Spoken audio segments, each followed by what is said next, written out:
মাত্র 10 টাকা খরচ করে কিন্তু এইরকম মিষ্টি আপনারা বাড়িতেই খুব সহজভাবে বানিয়ে নিতে পারেন।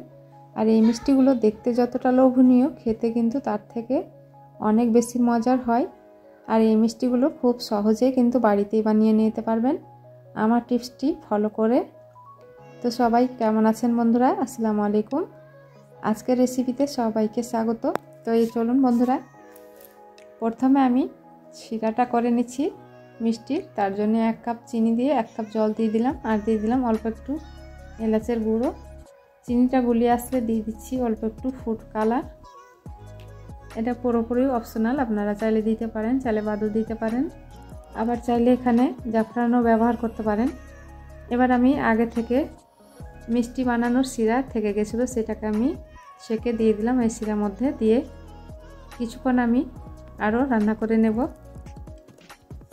এই শিরাটা দেওয়ার জন্য কিন্তু আমার শিরাটা অনেকটাই ঘনত্ব হয়ে গেছে। এই পর্যায়ে আমি শিরাটাকে নামিয়ে সাইডে রেখে দেব। দিয়ে আবারও আমি একটা প্যান চাপিয়ে দিয়েছি, দিয়ে অল্প একটু দিয়ে দিলাম সাদা তেল, আর দিয়ে দিচ্ছি 1 কাপ সুজি। সুজিটাকে লো টু মিডিয়াম আঁচে হালকা ভেজে নিতে হবে। তো হালকা করে ভেজে নিয়েছি। এবার আমি দিয়ে দিচ্ছি এখানে দুধ।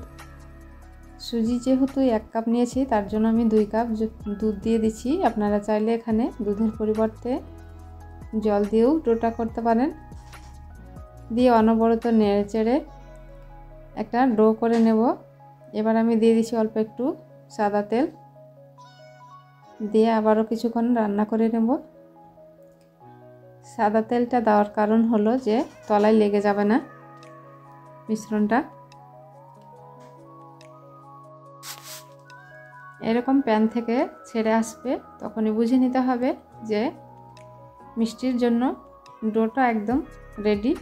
এবার আমি নামিয়ে ডোটাকে একটা থালায় নিয়ে নিব। তার জন্য থালাতে একটু সাদা তেল মাখিয়ে নিচ্ছি, এতে করে কিন্তু তলায় লেগে যাবে না ডোটাকে মথার সময়। এবার আমি চারিদিকে থালার ছড়িয়ে দিচ্ছি ডোটাকে, দিয়ে কিছুক্ষণ আমি হালকা ঠান্ডা করে নেব।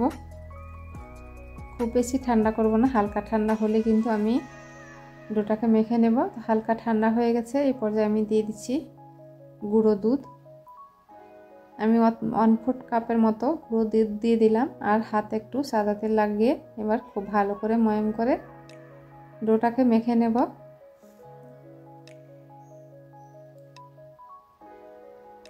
হাত দিয়ে এরকম চটকে চটকে কিন্তু মেখে নিতে হবে, তাহলে কিন্তু মিষ্টিগুলো মসৃণ হবে আর সফট হবে, মিষ্টিগুলো শেপ দিতে ভালো হবে। তো দেখতে পাচ্ছেন বন্ধুরা, আমি মসৃণ করে খুব সুন্দর করে কিন্তু ডোটাকে ময়াম করে মেখে নিয়েছি।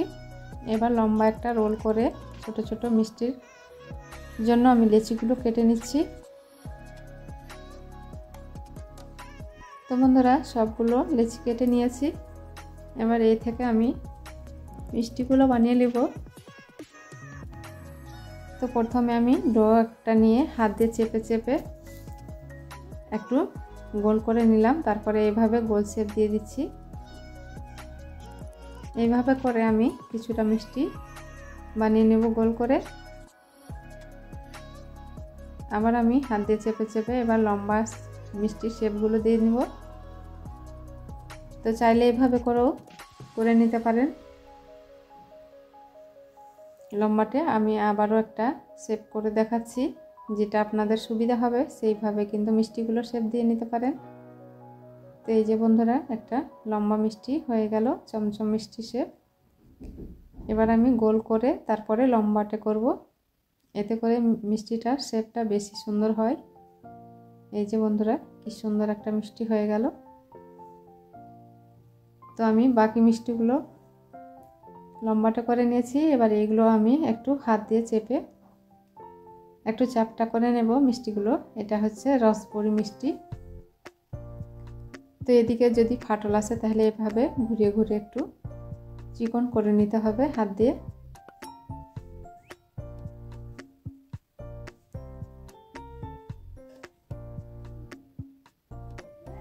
তো দেখতে পাচ্ছেন আপনারা কিভাবে আমি মিষ্টিগুলো বানিয়ে নিয়েছি। আবার একটা দেখিয়ে দিচ্ছি, এভাবে করে বাকিগুলো বানিয়ে নিচ্ছি। এবার আমি সবগুলো মিষ্টি বানিয়ে নেওয়া হয়ে গেছে, চলে যাব চুলোর গোড়ায় সরাসরি। তো চুলোয় আমি আবারও কড়াই চাপিয়ে দিয়েছি, কড়াইটাকে গরম করে দিয়ে দিচ্ছি সাদা তেল। তো বন্ধুরা, ভুল করেও কিন্তু সরষের তেল দিয়ে মিষ্টিগুলো ভাজতে যাবেন না, না হলে কিন্তু মিষ্টিগুলো খেতে তো ভালো লাগবেই না, কিন্তু আপনার খাটনিটাও বেকার হয়ে যাবে। তো তেলটাকে খুব ভালো করে গরম করে নিয়েছি, তারপর মিষ্টিগুলো দিয়েছি। এটা কাজটা অবশ্যই করবেন, তেলটা হালকা মিডিয়াম গরম করে যদি মিষ্টিগুলো ছাড়েন তাহলে কিন্তু মিষ্টিগুলো ফেটে যাবে। যখন মিষ্টিগুলো এরকম হালকা লালচে হয়ে যাবে তখন কিন্তু চুলার আঁচটাকে লো টু মিডিয়ামে করে ভেজে নেব কিছুক্ষণ সময় ধরে। কিন্তু প্রথমের দিকে তেলটাকে খুব ভালো করে গরম করে তারপরে মিষ্টিগুলো ছাড়তে হবে। তো দেখতে পাচ্ছেন তেলের টেম্পারেচারটা কতটা আছে, এভাবে করেই আমি কিন্তু মিষ্টিগুলো ভেজে নিচ্ছি।